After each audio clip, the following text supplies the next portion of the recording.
Welcome back to the Bottle Job Podcast. My name is Toby. My name is Rimedi. So this podcast is going to be shorter than normal, but we'll get through every single match day from the quarterfinals of the World Cup. So who do we start off with? I think we start off with one thing. We've had a lot of spoilers, as we pointed out in previous episodes, a lot of predictions we've been bang on the head with, but one has been hiding in plain sight, hasn't it? Absolutely. I want you guys to look behind us. This logo right here, we've been telling you the whole tournament. We didn't even notice it either, but that was how England went out. It was a bottle job from Kane himself, written on him, and that is how the cookie crumbled. Yeah, it was like when we saw that penalty, I was so sure that it was going in, and then I saw it balloon over the bar. I couldn't believe it. I was, and then there was also an element of me that let it sink in and thought, this is so England. Yeah. It always comes down to penalties. It is the history of the England. The history of the England, and we only won... Oh, the bottle. Oh, my bad. And we only won one penalty in our lifetimes, and that was the Colombia match from 4 years ago. Yeah, it was crazy, man. Like, I know people at home, I think watching England yesterday, it was a tale of two stories because, like, on one hand, we can say England were really good against France. Like, we controlled most of the game. But like always, we just couldn't get the job done. Yeah, it's always about that final hurdle with England, and we couldn't get the job done. But there was a reason for a bit of pride in the performance. I think they were there to be had, France. They were there to be had. The ref didn't exactly help with that. Oh, the ref was shit. He was shit. The ref he was shit. I mean, Saka couldn't buy a foul. You know what? I'm actually happy that everyone sees, because this happens weekly for Arsenal. Like, you guys, like, I think people see Arsenal fans complaining about the ref all the time. Now you see it. This guy gets kicked on a regular basis, and we're like, this guy is getting fouled. Like, he actually got injured because of how many times he got kicked in a match. So finally, you guys see how often this guy gets kicked. Yeah, on that first goal, he was fouled. I think that's undoubted. I do think there was enough time for us to deal with what happened. I know that Walker was out of position, but I thought the midfield had to push out. Once the ball came out to Dembele, he played it to Griezmann. And then I think with that type of goal, like, I'm not too mad at it because, like... It's a screamer. It's an absolute screamer from Schumann. He wasn't even looking at the goal. He just took it out his feet and shot. And it was like, we didn't... And it's through a player's legs. The keeper's a bit untied. You can't really stop that. And then England, they reacted really well. They got the penalty. Saka's driving run. Should have had another penalty up Meccano. Yes. That's on the line. No, but it continued into the box. That's what I'm saying. As in, if it's on the line, it's a pen. So I cannot understand how that wasn't given. That's what VAR's there for. I mean, the ref just left everything to VAR anyway. Yeah. He was shit. Like some of the decisions... Especially, we'll come on to it, but the Mount penalty, that was such a clear penalty. Yeah. But how long did he wait before giving it? Yeah. It was crazy. But Harry Kane started off the first of his penalties really well to the keeper's right. It was a Harry Kane special. That is what you expect from a Harry Kane penalty, that top left corner. Absolutely. And then it was France just turning up in moments again. Complete moments. It was against the run of play, and it sounds like sour grapes, but genuinely, I thought England was so on top in that second half. But it's that bit of quality. I mean, Griezmann had a great game. I thought he was their best player. First half, winning the ball, fouling when necessary, just to kill the tempo. But what a whipped crossing it was! And Giroud, he just missed a chance before that you'd back him to score every time. He found the gap between the centre backs, and I think the centre backs yesterday, they weren't at their best. I think. With Giroud before that, he had 2 or 3 chances in the box, like it may be half chances, but then that one yesterday, he found, like, Harry Maguire was just a bit too late. Giroud headed it came off Maguire, went in, and you can't stop Giroud. Giroud is now the all-time French leading goal scorer, which is crazy. But this tournament, he's turned up for France. It's not like the last one. Big time. It's not like the last one where he didn't score any goals. Yeah, he's not just the glue for this one, is he? Yeah, exactly. And then, do you want to talk about the second penalty for England? Oh man, like, I want to give a bit of credit to Mount. Just out of pure bias, I can't really. It's an all right run. I don't know what Hernandez is thinking. It's an absolute gift. And this is where I have problems with if we moan just purely about the ref, because you get given a penalty like that, that's your chance. That's your chance to get back in the game twice, because it did feel like that's a real deflating goal, that Giroud goal. It would take some mentality to come back from that. And they got that pen, and you would have backed Kane, but the pressure just got to him. I cannot believe it. I cannot believe this. I cannot believe this, though. We've been nailed on with predictions. I know. And then the biggest one of them all just came true, which is mad. Just hiding. Like, every episode, it's just sitting there. They were just... The posters outdone both of us, to be honest. Just a quick question. Do you think Southgate should be sacked, or do you think he should move on? Or I've been an advocate of his sacking for a while. And after yesterday, I didn't feel that way too much, to be honest. I was actually happy with the game. The only thing that I didn't like was the Saka substitution. I couldn't understand that. He had Theo Hernandez on absolute toast at times, and we took him off. I didn't get that.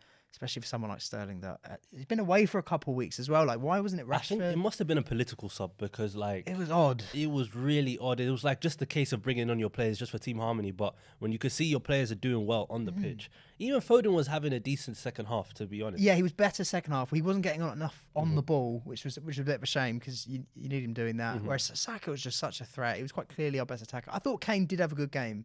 I know the penalty is obviously what we're going to remember, but I actually think he turned up Meccano a couple of times as well in that first half. Yeah, absolutely. So France are set to play Morocco. They are. But I just want to touch one last thing on England because I don't know, there was pride after that England game, despite, like we said, I don't feel like Southgate has to go.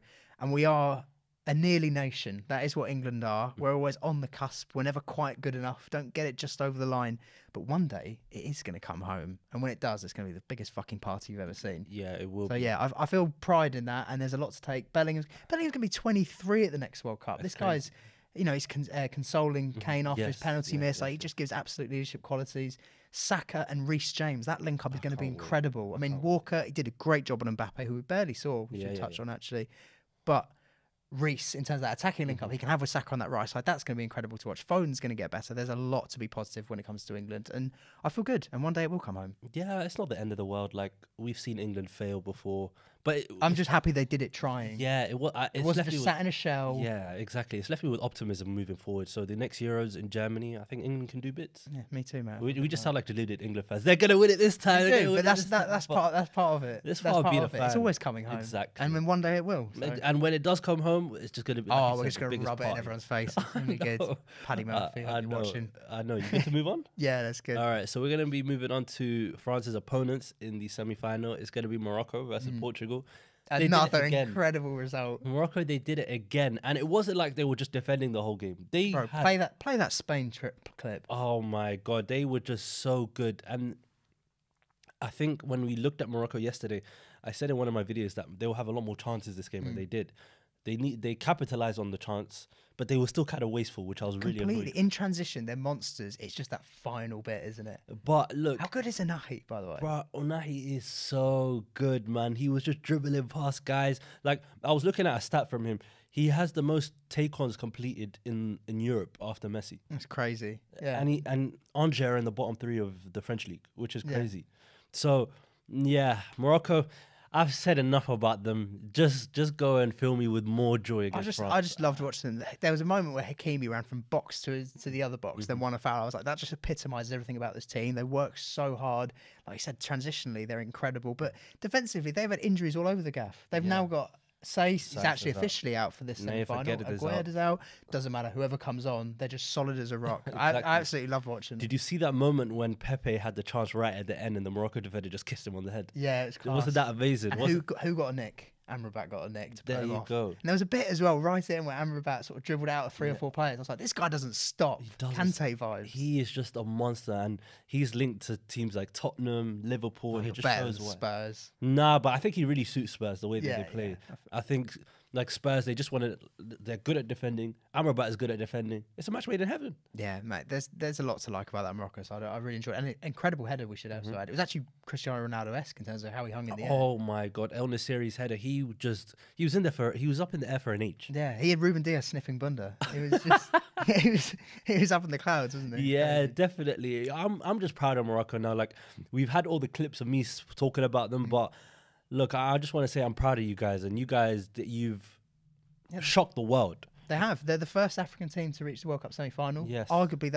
does that make them the best African team we've seen? Absolutely. It's certainly one best one I've seen. Absolutely. Yeah. Like, we talk about Ghana, like, player for player, maybe that Ghana team had more, like, star players, but no, Morocco. Just a cohesive unit. Yes. They are incredible. Exactly. And you have to give a shout out to their manager, Regragui. Just came in after the AFCON, where they had a horrible AFCON. Regragui's changed everything, and brought Ziyech back, and it's paid dividends. Exactly. Everyone's playing well, and everyone's doing well. It's good to see from Morocco. Yeah. Ronaldo, he didn't start, and he was crying. Yeah. Sad to see. Sad into his career, really. It is. But I think the thing is with Ronaldo, I think it's just got to give it up. Saudi is waiting for you, bro. 200 mil, easy money. See you later. Yeah. We Croatia, Brazil, obviously. That was a nuts game. Yeah, I think it just shows the mentality of Croatia. Like, especially even when Brazil scored, I knew it wasn't over. I'm like that LeBron meme. You know that one? I knew he was gonna do. Nah, but look, I think Croatia, they just hang in there to the final moments, and they did it again. It's crazy, right? Well, you completely wrote them off. After Neymar scored that incredible goal, it was an amazing bit of brilliance, and Neymar had a poor game, but the two give and goes and then rounding the keeper, it was absolutely superb. It was one of those goals you think will be played over year after year after year in terms of World Cup history, but it wasn't to be. They got the job done. They got it to pens. I mean, Croatia now, in the last 6 World Cup knockout games they've had, they've gone to extra time in 5 of those games. The only one they didn't was the final that they lost, and they've won every single one, all 5 of them. Mentality monsters. Like, you know, how do you feel about Neymar not taking the first penalty? Because that's like one of the biggest things going on. We've seen it before with Ronaldo, waiting for fifth, waiting for that moment of glory, but sadly it just didn't arrive. I mean, some terrible pens. Yeah, they were not that good. That Marquinhos pen, he did everything right. It just went the wrong way.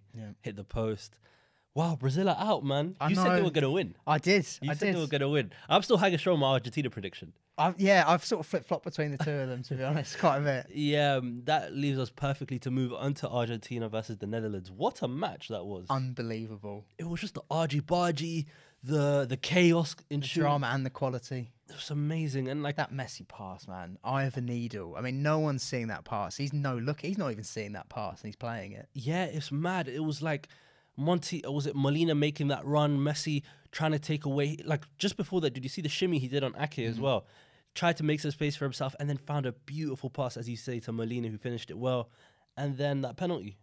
Yeah. Cool. Do you see how he's changed his penalty style now? Yeah. He has that delay. He's just waiting, because obviously he's had a lot of penalties in this tournament so far. Yeah, and not all good ones. Yeah, exactly. So, look, I'm interested to see it, because especially in the penalty shootout, he did that same style again. So maybe that's a new technique for Messi. But he's always evolving, isn't he? Wow, but one bit of evolution that was incredible, I have to say. The free kick in the last minute. Have you seen anything with more balls to go and take a short free kick when you have the last chance, 20 yards out? Look, Rashford took the yesterday and shot. Yeah. Most teams would. But they went and played it to Weghorst. That was absolutely incredible, I thought. It was amazing. And you know what? Like, what was your reaction when it went in? The goal. I was actually gutted, as you know. I was gutted, but there was also a part of me that appreciated the actual football behind it. But I was like, I just thought that's going to be so deflating to Argentina. They're not going to get the job done. But in extra time, they did hit back. I mean, Netherlands have sort of resorted to Burnley ball once Weghorst came on fully, didn't they? But they hit the post, Enzo, a couple of things. But when it went to pens, I was worried. And then this man, Emiliano Martinez, is an animal when it comes to pens. This is what he does. It's what he's he dancing. does. We've seen him hump the air when he's saved. It's crazy, man. One Molpe injury changed that all. And it was Martinez now. And he just did it. Like, from the penalty spot, he's crazy. Yeah. And then we had all the afters as well. A lot of drama, obviously. It's crazy. But now I think we need to move on to moving forward. I think Argentina, they're gonna be facing Croatia on Tuesday. And it's gonna be... Who is it? Oh, France, Morocco. So what do you think is going to happen in those games? I think we're getting an Argentina-France final. I kind of want to say Morocco at this point, to be honest. I keep thinking, it's a bit too far. They've got too much firepower, but they're just a class side. And I wasn't that impressed with France. So that sounds like sour grapes, but I wasn't overly impressed. And I think how Morocco deal with things, how tight everything is between the lines, it's going to be tough for them either way. Could be another extra time. Yeah, definitely. What, are you talking about the France-Morocco game? Yeah. Yeah, I think that game... Look, I don't want to predict anything. Now, like I said, I've retired from predictions. People asking me, oh, yeah, I've got a 6-way accumulator. Can you predict this for me? Please, no. I don't know anything, man. But, yeah, I think Morocco, they could trouble France. Like, it's not even crazy. A Morocco-Argentina final would be perfect for me, just in terms of, like, either way, I'm leaving happy. Yeah. If...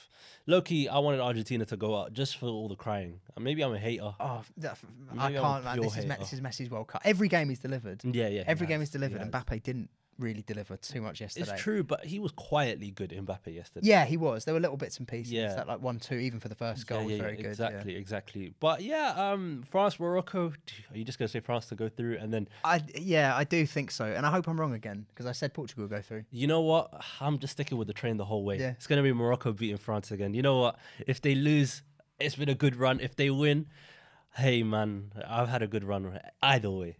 All right, yeah, and I'm gassed for the Messi show. As good as Croatia's midfielders, I just think those bastards in Argentina, I love the shithousery after that, Yeah. after the pens Absolutely. running past. I saw people saying this is not what we want to see. No. It's disrespect. Shut up. Shut up. Man. It's sport. It's high passion. It's high emotion. They're going for war for their country. Absolutely. I loved seeing it. I loved Otamendi giving it ears. Yeah, it's like that's Brilliant. what football's supposed to be about, man. Not kind of this like. What is football if you can't rub someone's face in it? Is that like it's just everything about football? That's what it is, man. Like you don't want.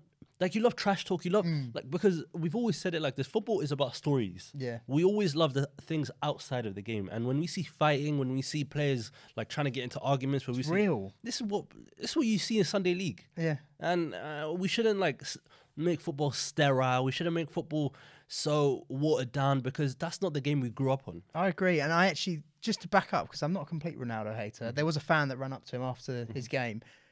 He had every right to push that fan away. That's He wasn't even pushed. I actually analysed the video. really? It was the security that took him away. Okay, well, even if he had shoved him, I wouldn't have blamed him in the slightest. Yeah, That guy's had an incredible career, and for it to end so sadly, not even starting in a game like that of that importance that he feels he can change, I could understand that as a reaction. Definitely. So I'm gonna. Okay, what's the score prediction for the Argentina-Croatia game? Do you have one?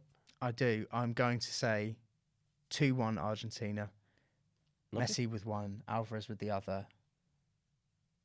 And I'm gonna back Brozovic to get on the end of something Okay, I'm gonna go with 1-0 Morocco.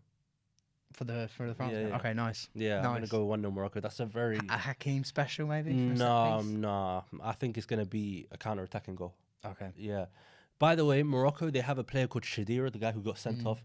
He is possibly the worst. Oh, he stinks, doesn't he? He is probably the worst cameo. He has the worst cameo. He actually should have wrapped the game up against Spain. He has the worst cameos ever. And he got sent off, albeit it was a bad yellow card. But Yeah, two quite consecutive ones, wasn't it? exactly. But this is a section of the show we like to call Avit. Okay, so my avid take is that we need robot refs. Yeah, I agree. We didn't touch on him. Argentina versus Netherlands. He had an absolute stinker. The bloke was dishing out cards left, right, and rhubarb. I mean, he was middle of a penalty shootout. He's booking players. End of the game, I think it was 17 in total.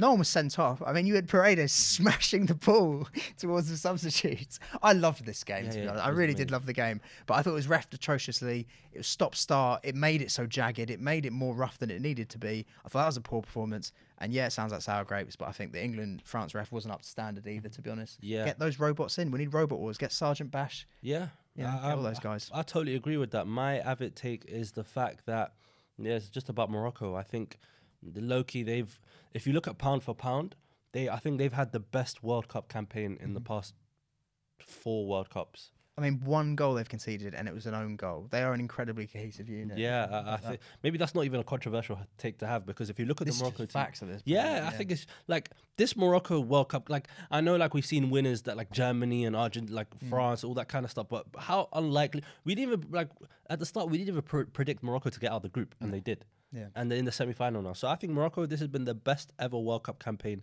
No, the best World Cup campaign by any team in the past 16 years. Yeah, I think that's fair. I'm very comfortable saying that. And we're going to move on to a section of the show that we like to call 20-second vision. Okay. All right, Toby, you have 20 seconds to predict what is actually going to happen between Argentina and Croatia. Your time starts in 3, 2, 1. Okay, good midfield battle. Obviously, you've got Croatia's technical brilliance with Kovacic and Brozovic and Modric. They're going to be class. However, Rodrigo de Paul's just going to be chasing them, hounding them like a dog all game. And there's going to be enough Messi quality to get him to the final where he can then propel himself to greatness, winning that World Cup, as his career deserves. And he does deserve it because we need a definitive full stop on the end of that debate. He is the best ever. You're seeing it this World Cup. You're seeing it in every game. And you're going to see it in these next 2. That's a really good prediction. Let's hope so. Yeah. Okay. I got 20 seconds. I don't know. Something about the France-Morocco game. What about final? Oh, who's going to the final? All right. I got 20 seconds to say who is actually going to the World Cup final. My time starts in 3, 2, 1. It's going to be an Argentina versus Morocco final. I just feel that Morocco, they're riding on a super high right now. Look, people might think France are going to beat Morocco. They might go and well beat Morocco, but Morocco have the grit, they have the determination, they have the fight to beat France. And Argentina have too much quality for Croatia, but I'm not ruling Croatia out. I just think Argentina are going to get it. So it's going to be an Argentina versus Morocco final. That's crazy. Yeah. I also thought this was quite interesting. It randomly popped to my head last night. We could have back-to-back Croatia-France finals. Yeah, we can. Has that ever happened before? I don't think it's happened in the entirety of the World Cup history. I don't know. Maybe someone needs to do the fact check. I haven't checked this. It's never happened in the World Cup history. Wow. I'm going to say that. And worst case scenario, you're going to have a lot of comments going, this guy doesn't do his research. It's the worst case. Yeah, I would be appalled if it was that. I'd be surprised if someone has gone back-to-back. Yeah. The exact same two teams. It'll probably be like West Germany and Italy. Yeah, it'd be like, oh no, Uruguay did it in 36. Exactly. Shut up, you old fuck. Exactly. Exactly. I actually don't know, but that's a really good stat to pull out. I'm proud of that. Yeah, man. Yeah, man. Let's hope it's true. Yeah, exactly. So, yeah, this was our really rushed podcast. It was my fault. I apologize, guys. But I think we covered all the bullet points. And yeah, let us know down below in the comments who you think is going to win, who's not going to win, talking points of this. And yeah, I've been Rimedi. Yeah, it's been an incredible World Cup. Oh, I just wanted to add that again. Oh, yes, because it has been just fucking unreal. I think it's been the best of my lifetime. Me too. Drama-wise, easily. Yeah, and football's all about the storylines. Exactly. And it will come home one day, guys. Cheer up. Exactly. I've been Rimedi. I've been Toby. Thank you guys for watching, and we'll catch you soon. In a bit. Great stuff. Nice. Oof.